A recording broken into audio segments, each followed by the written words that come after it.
அஸ்ஸலாமு அலைக்கும் வரஹ்மத்துல்லாஹி வபரகாத்துஹு.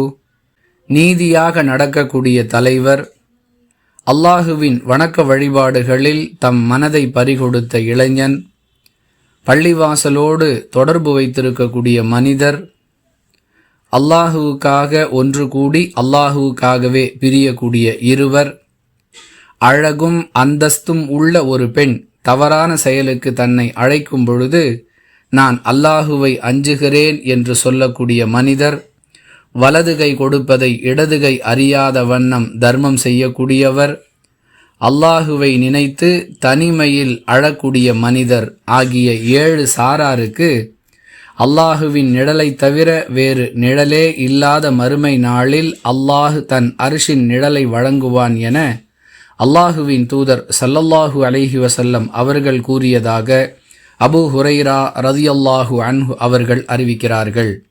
நூல் புகாரி, ஹதீஸ் எண் 760. அன்பிற்குரிய அல்லாஹுவின் நல்லடியார்களே, மறுமை நாள் எந்த அளவிற்கு கொடூரமானதாக இருக்கும் என்பதை பல திருக்குரானுடைய வசனங்களிலிருந்தும் நபி மொழிகளிலிருந்தும் நாம் அறிந்திருப்போம்.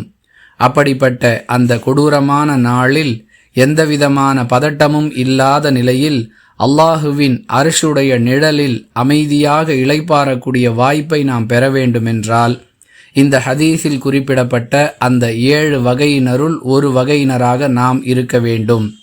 அதற்காக நம்மால் இயன்ற முறையான முயற்சிகளை செய்ய வேண்டும். இன்னும் அழுத்தமாக சொல்லுவதாக இருந்தால், அந்த 7 வகையினரிலும் நாம் இடம்பெறக்கூடிய அளவிற்கு நம்முடைய செயல்பாடுகளை நல்லவிதமாக அமைத்து கொள்ள வேண்டும்.